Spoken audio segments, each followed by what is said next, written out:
উৎসব, অন্যদিকে তখন বাংলাদেশের গঠনের প্রতিবাদে তোলপাড় গোটা রাজ্য। আর অপরদিকে পথে নেমেছে cultural literary forum of Bengal. Ranuchhaya মঞ্চে সাদা পায়রা উড়িয়ে অনুষ্ঠানে উপস্থিত হয়েছিলেন সংগঠনের সভাপতি জিতেন্দ্র তিওয়ারি, পরিবেশবিদ ডক্টর এস.এম. ঘোষ সহ সমবিতা চৌধুরী ও লকেট চ্যাটার্জি সহ আরো অনেকে। সেই অনুষ্ঠানে পৌঁছে গিয়েছিলাম আমরা, অর্থাৎ টুরিস্ট স্টোরি। কথা বলেছিলাম আগত অতিথিদের সঙ্গে। মহিলাদের উপর যেভাবে নির্যাতন নেমে আসছে, তাদের বাজারে যেতে দেওয়া হচ্ছে, যেভাবে নিষিদ্ধতা তাদের উপর নামছে, কি বলে মহিলারা হিন্দুরা যেভাবে অত্যাচারিত হচ্ছে, লজ্জার কথা। শেখ হাসিনা ছিলেন ওখানে একজন মহিলা, এবং আজকে তিনি চলে গেছেন। আজকে সেখানেও মহিলাদের ওপরে আজকে সবচেয়ে বেশি অত্যাচার মহিলাদের ওপরে হচ্ছে। কারা করছে? মৌলবাদীরা করছে। এটা আমাদের কাছে লজ্জার ব্যাপার। সব মহিলাদেরকে একসাথে হতে হবে, এটাই মনে করি। কোন দিকে যাচ্ছে বাংলাদেশ? একদম পাকিস্তান বাংলাদেশ যেখান থেকে স্বাধীনতা পেয়েছিল, আবার সেই দিকেই যাচ্ছে তারা। এই যে ফিল্ম ফেস্টিভ্যাল হচ্ছে আর এদিকে প্রতিবাদ, শাসক দলকে কেন পথে দেখা যাচ্ছে না? কেন বিজেপি তো সবাই হিন্দু মঞ্চের হয়ে লড়ছে। আসা উচিত ছিল তাদেরকে। এত ফিল্ম ফেস্টিভ্যাল, এত শিল্পীরা আসছেন সিনেমা দেখতে, আদান প্রদান করতে, সিনেমার আলোচনা থেকে শুরু করে। পাশেই বাংলাদেশ, তাদেরকে নিয়ে তাদের উচিত ছিল যে বাংলাদেশ নিয়ে আজকের এই বড় একটা প্ল্যাটফর্মে কথা বলার। শুধু ওপার বাংলা না, এপারেও দেখলাম যে প্রত্যেকটা পুজোর সময় ভাঙচুর করা হলো মূর্তি।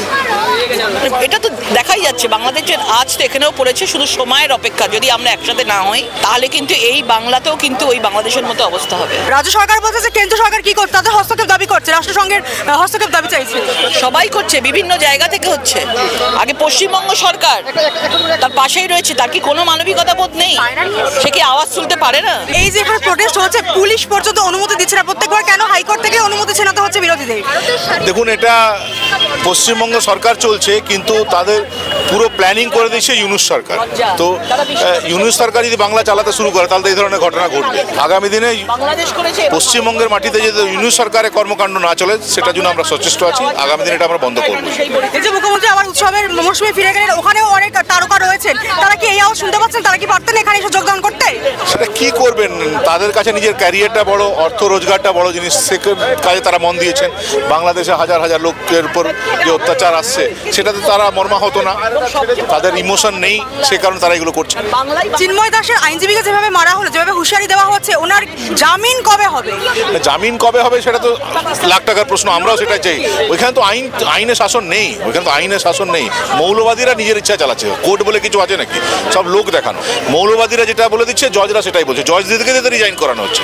তো সেখানে গণতন্ত্র ফিরিয়ে আনতে হবে। যতদিন গণতন্ত্র ফিরে না আসে ততদিন এগুলো আমাদেরকে ফেস করতে হবে। স্যার, আপনি তো পরিবেশ কর্মী, এই যে দূষণ, এটাও তো সামাজিক দূষণ। কি বলবেন? জাতীয় পতাকার অবমাননা হচ্ছে ওপার বাংলায়, অথচ তাদেরই যে হাই কমিশন আছে সেখানে কিন্তু তাদের পতাকা সগর্বে উঠছে। সামাজিক পরিবেশকে রক্ষা করার জন্য আজকে রানুছায়া মঞ্চ থেকে আমরা সকলে শপথ নিলাম যে দেশকে রক্ষা করতে হবে, দেশকে সুরক্ষিত রাখতে হবে, আমার মাতৃভূমিকে সুরক্ষিত রাখতে হবে। আর দেশের যে পতাকা সেটা মাথার উপর তুলে রাখতে হবে, পায়ের তলায় নয়। আমরা যে বাংলাদেশের জন্ম দিলাম, তারা পতাকাটাকে পদদলিত করলো। বাবা যদি তার ছেলেকে যদি সুরক্ষিত রাখতে পারে, ছেলে কেন বাবাকে সুরক্ষিত রাখবে না? আমরা পতাকা নিয়ে শপথ করছি যে আমরা দেশকে ভালোবাসি, আমরা দেশের পতাকা উপরে রাখবো।